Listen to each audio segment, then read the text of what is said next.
My name is Calypso. I am a knitter from Berlin. I also do make my own patterns and I am passionate about knitting. I have done this kind of video before where I went around Berlin interviewing yarn shop owners. I traveled to Copenhagen for an extended weekend and decided to do the same here. I'm having a really great time interviewing yarn shop owners and in general going around Copenhagen. I'm just coming back from my interview at Sommerfuglen. I'm sure my pronunciation is a little bit off because Danish pronunciation is not that easy, although I speak German. But Sommerfuglen means butterfly, as you will learn also in the interview. This shop is run by a really strong mother and daughter team. It was a great fun to be there, super exciting to have this interview. They have beautiful yarns and a really long tradition with their shop. After the interview, they invited me to stay for a coffee and we chatted for a while about life in Copenhagen and working at a yarn shop and other topics. This morning I arrived at the interview because it's Monday morning. I arrived by bike, so I kind of was caught in the bike traffic in Copenhagen, in the jams, and it was a lot of fun, a great experience to have while being here in Copenhagen. Because riding the bike here is just a different level. Although in Germany I ride my bike every day, everywhere. But here in Copenhagen it's just like crazy.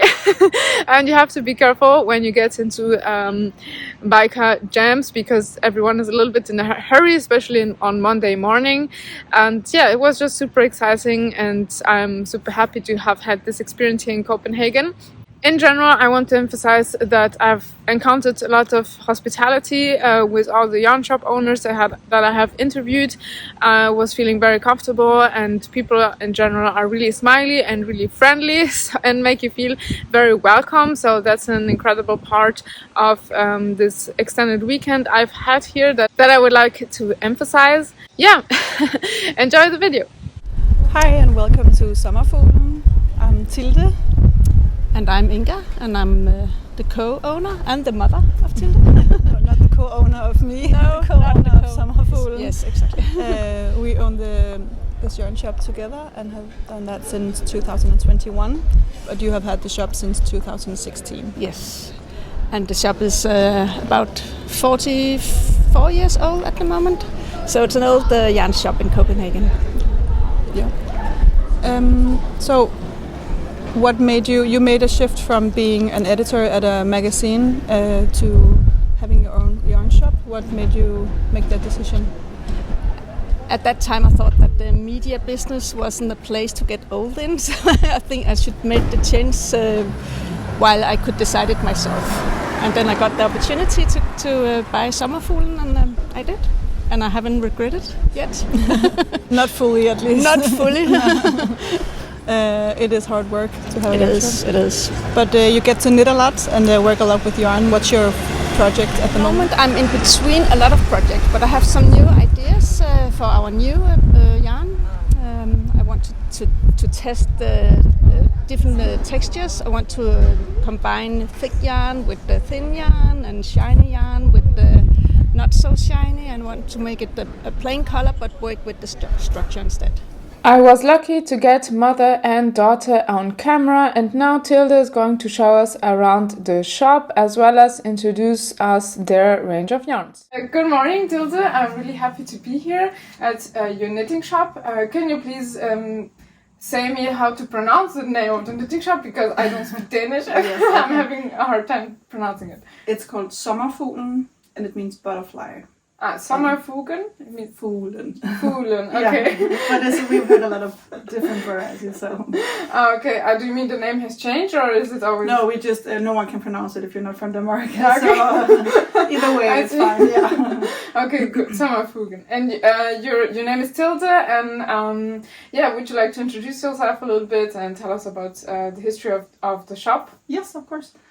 So I will start with the shop. It started in 1983 as a summer pop-up. That's why it's called Sommerfuglen, the butterfly. I see. Because it kind of jumped from position to position. It was opened by a woman called Ditte Larsen, and she had the shop until 2016, when Inga, who's my mother, she took over the shop. I see. So I own the shop with my mother. I started working here in 2021. Oh, okay. Yeah, Okay. so it has moved around a bit before, but it has been in these rooms since 1995, I think. Oh. So for a while.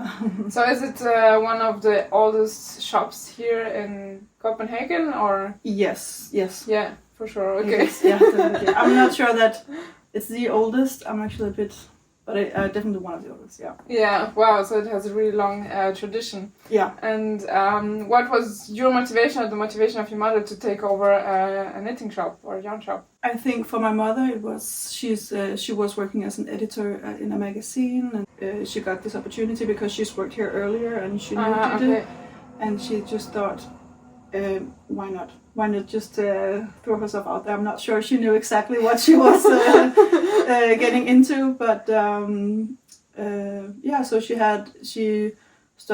took over the shop in 2016. You decided to jump in? Yeah. Yes. So I studied to become a teacher, and I finished during COVID, and I had to apply for jobs during lockdown, and I was just not feeling it.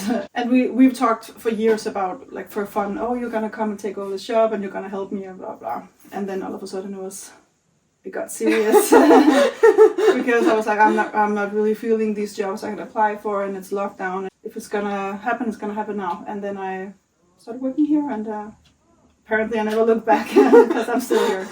You can always go back to the teaching job in case. I mean, in Germany it's like that. You can always go back to a teaching job. Definitely, yeah. It's a good. I mean, you can still use it. There's a lot of leadership in becoming a teacher. So, and it's the same here. We have 18 employees. So in the shop, wow. In the warehouse in the shop, yeah. So it's a good education to have. Yeah. Oh wow! So it's running well if you have that many customers. Do you have also a lot of tourists coming in, because you're really at the heart of Copenhagen? Yes, we do.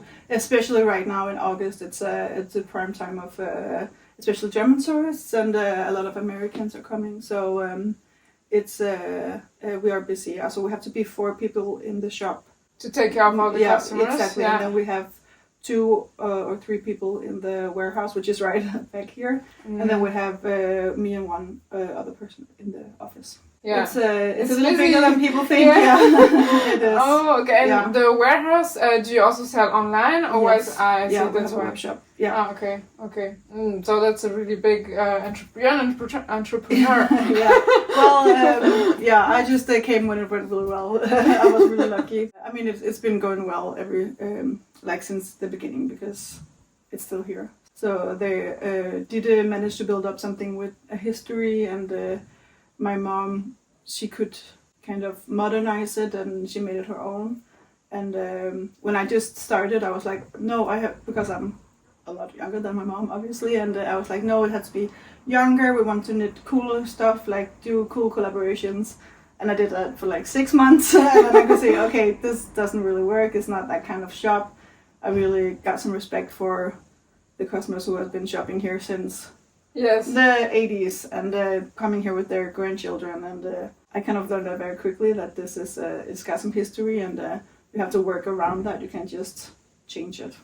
But I'm sure you still brought in some ideas, or your energy. I mean, hopefully, yeah, I think so. I mean, and of course we are from 2 different generations, so we of course look at how to run a business in 2 different ways. And so right now I run the business mostly, and she does. We have our own yarn brand called Ravelry, which is our last name. So she does the talking to the yarn spinners, and she does a lot of classes, and she does.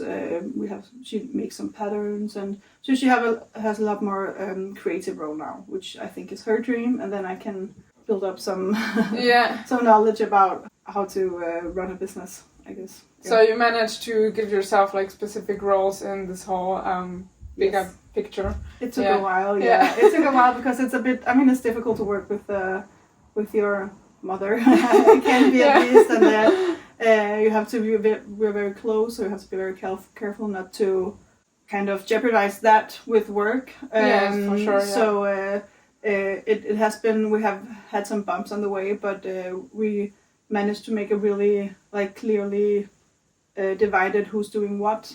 Yes.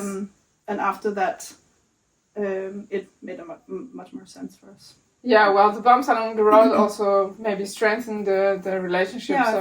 I think so. Yeah. But I mean, that's a success. Yeah, that's a success that you're doing here. So your mother taught you how to knit, or is it does it run in the family? I suppose? Yeah, I mean, almost everyone knits in my family, or at least all the women. But my mother tried to teach me, and we always got really mad at each other. So she tried so many times when I was a kid, and I was just like, no, I'm never gonna knit. I hate it. And then she took over this shop, and I started thinking, okay, maybe should I learn it? And then I just started looking up Kimi Munkholm in YouTube, which is a Danish. She's a Danish. She makes knitting videos, and I just you can pause her, which is very nice. You can't pause your mother, so you can pause her, and then you can knit, and you can play or go backwards without anyone being mad. So that's really that helped me. So yeah.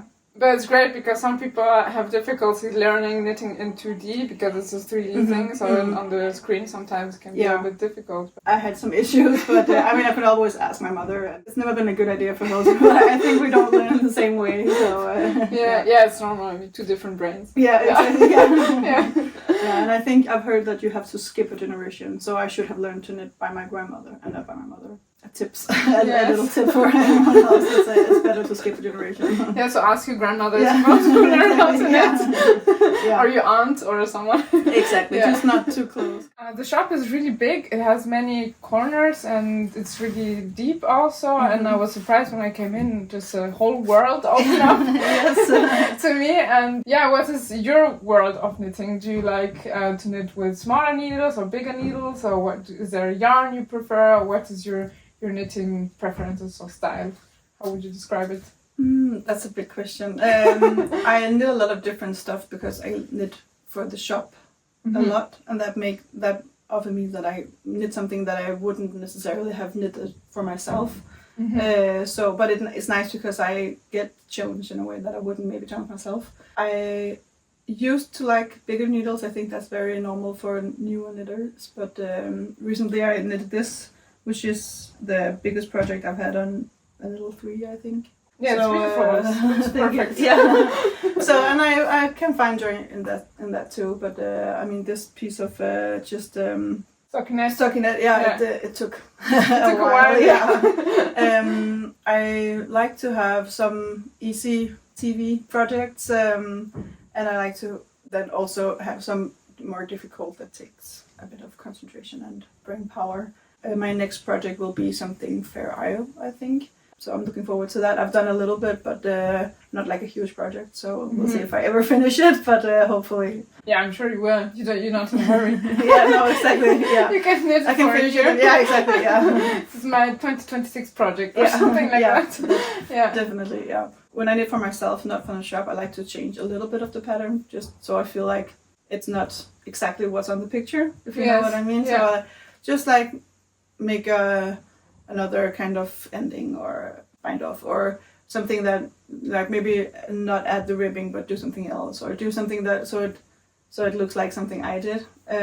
But for the shop I have to make it exactly as the pattern, because otherwise the people who work here, they have to explain. So it looks like this, but you have to change this and this and this, and it's a little too difficult. Yeah, but I see I make my own patterns as well. I have a few patterns available, and I also have this approach that patterns should be an orientation and help you have an idea. But I think it's nice to put a little bit of your own twist or creativity or I think so too. Taste into a pattern and not do it like, or at least like change the yarn or the color or something like that. Exactly, because that makes it a lot more creative. At least. But we have a lot of customers who feel safest just doing exactly the color in the picture and doing exactly what it says, and I understand that. So we have a lot of different yarns for embroidery as well. Embroidery has been very popular lately in Denmark, and so we have a lot of different materials for that as well. We have a lot of wool yarns, some effect yarns, more wool yarns over here, and then we have cotton yarns as well another place. So we have a lot of kits for embroidery. Yeah, so you just told me that you have an own yarn brand. Would you like to show it to us? Yes. Of course. So it started with this fine kid mohair that we have had. I don't even remember when it started, but before my time in Sommerfuglen, Inga started this because she wanted to make her own color palette. So she's very inspired by colors, and it's always been like her go-to. She always picks the color first and then find the knit she wants to make. So so she wanted to make her own color palette to kind of now I only have one color here, but maybe you can show them later that we have a lot of colors that are similar in the tone, so you can mix them and make new colors, and they're all inspired by. It started with nature, and then it got a little. We made a summer collection with a lot of powerful colors. Yes. I started working in Sommerfuglen, and I thought it would be fun to have more yarns in our own colors and brands. So we got this, which is a single merino. It's I think a lot of people know the base sort of. It's a very standard one ply. And do people combine it with other yarns, for example? Yes, you could. So you could. That's why you can easily combine it with the fine kid mohair. You can get a gauge of the what we call the magic 21 stitches. So we have this, and then we made the fluffy alpaca, which is a really fun blow yarn. I think you can see the netting, but it makes kind of a nice melange look when it's the darker colors, of course. And what do you use it, for example, for hats or more for accessories? Or? You can use it for. We've made hats. We've made sweaters. We've made a kind of jacket. So you can knit it on needles 4.5 to like I think 8 millimeters. I think it's the largest we've tried. Yes, I'm sure it's really warm for the weather here. It is, and I mean it can definitely be too warm, but it's for the winter here and fall it's perfect. And the latest one is the soft wool that we're very, very happy about. A designer called Anne Wenzel just made a sweater or a jacket in it, and we're very happy about this. It's a very thin 100% wool. This is knitted in it. Yes. With some tweed. That's really pretty. Yeah. I like to work with fine needles, so this is like yes, and this is so soft to the touch, and it kind of, especially when it's been washed, it becomes like even softer. A very nice fabric sort of. Yeah, so I think it's a good collection of. This is all we all have 4 qualities so far, but it's a nice collection. I think of you can play with different qualities, and you can mix and match the colors, and Yeah, 4 qualities is a lot. I mean, yeah. And also, they're all very different from one another, and you can, and despite that, you can combine them. So I think it's a really nice selection. Yes. And is there something that has happened that you particularly remember, like in the shop, for example, with the customer, or something crazy, or something funny, or tourist, or something like that? I think one of the coolest things to happen is that. She's still called Queen Margrethe, but she's not the regent queen anymore. But she uses this shop to get her materials. So once in a while, we'll get a call from the royal, I don't know what they're called in English, assistant or something, and we have to pack up some materials for the queen. Really? That's quite cool. I always get so nervous about what should I call her in third person. How do you talk about the queen? Yeah. So that's quite cool. So you have talked to the queen or no, unfortunately not. Okay. Just to her assistants. Wow, but you have the number to the queen. Yes, yeah. It's not bad. You can place your yarns. Yeah, exactly. Yeah, I mean she doesn't really knit much. She does tapestry, but But I could try. I'm trying to get the Queen Mary now to knit. Maybe we can make her knit a little bit. Well, the king, that would be cool too. Yes, of course. I mean, we have contacts, so we could, Yeah, that's really cool. Yeah, I think so. Yeah. A lot have happened since 21. I think for me personally, it's just been a big journey to start working here and going from thinking I should become a teacher and then run a yarn shop with 16 to 20 employees. It's been a journey, and I think it's just very inspiring to see everyone who works here what they want to knit, and when they are inspired by something, it's just very interesting. But it's also interesting to follow the different trends. I think it's very visible now that the people who started knitting during COVID and lockdown, that they've become better and better. The ones who continued at least. Yes. So you can see that in the beginning it was all stuck in their patterns, one strand of some kind of merino one strand of fine kid mohair, or just silk mohair, and that was it. So, sort of simple sweaters. And now you can see it's a lot of structure knits. It's a lot of color work as well, which is getting more and more popular. And it's very exciting to see that the patterns and the techniques being used are more and more difficult. So you enjoy really talking to the customers and putting a selection of yarns together with them and choosing the colors, and is that something that you enjoy? Like I do. I get to do it rarely because I'm mostly by my computer in the office, unfortunately. Okay. But sometimes I get down here and yes, I'm like all over the customers to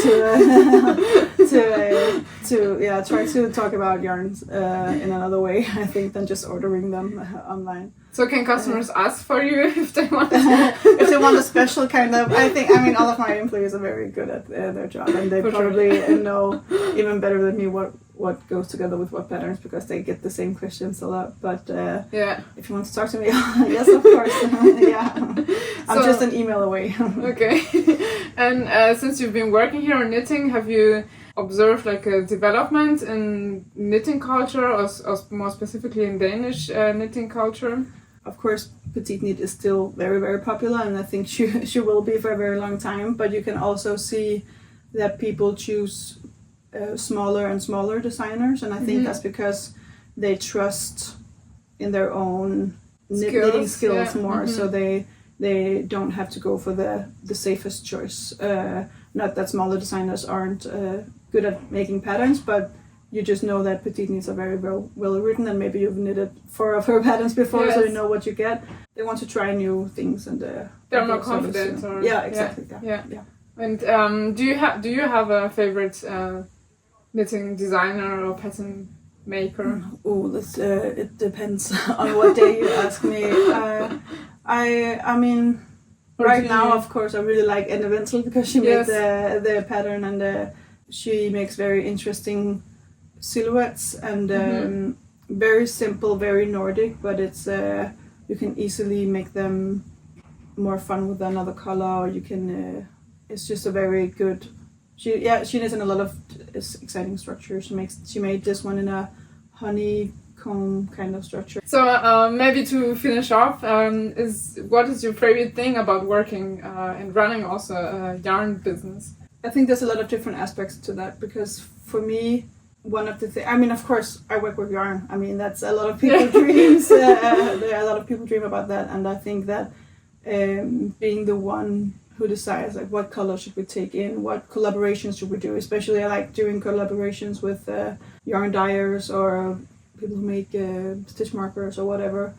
So that's very fun, I think. And then I also really like creating a workspace. It's a very big task of yours. Yes, it is, and it's a lot of responsibility. And I can't say that I always do it perfectly, but I find that to be maybe the most noble task that I have, because I know that my employees make sure that this shop looks beautiful and that our customers are very happy. So I just have to make sure that they are also happy going to work. And I do that by sometimes choosing some new fun yarn, and it could be, that was a bad answer, sorry. No, I mean, it's really important to, and it's not easy to manage many employees and people, and to keep them satisfied and happy on the everyday basis. It's really a difficult task, so At least I think that's the most, I don't want to say important, but I think it is the most important task, because I think it's important to create a safe and nice to work environment, because the customers can feel it. If the energy is like the vibe. Yeah, exactly. Yeah, you have to create a nice vibe with the employees. So yeah, for sure. I mean, I'm sure you're doing a great job at that, because I came in, I was like, wow. Oh yeah, no one's even here. So, have the shop for myself. And another thing I really like is that we just went to a fair last weekend, and we found a lot of new, real crazy and fun effect yarns that I can't wait to get home, because it's with glitter and fur-looking things, and we usually don't do that much, but just once in a while I think it's fun to have just a little bit of it. So that's fun too. Great, then you can look forward to some glitter and furry. yeah. Well, I mean, we mostly have just beautiful natural wool, as you can see. As you can see, this is like stunning. So yeah. Thank you very much for having me. I had a great time, and thank you for coming. Yeah. So come in here. I'm sure you'll find something that makes you happy. Yeah, it's hard not to. Bye.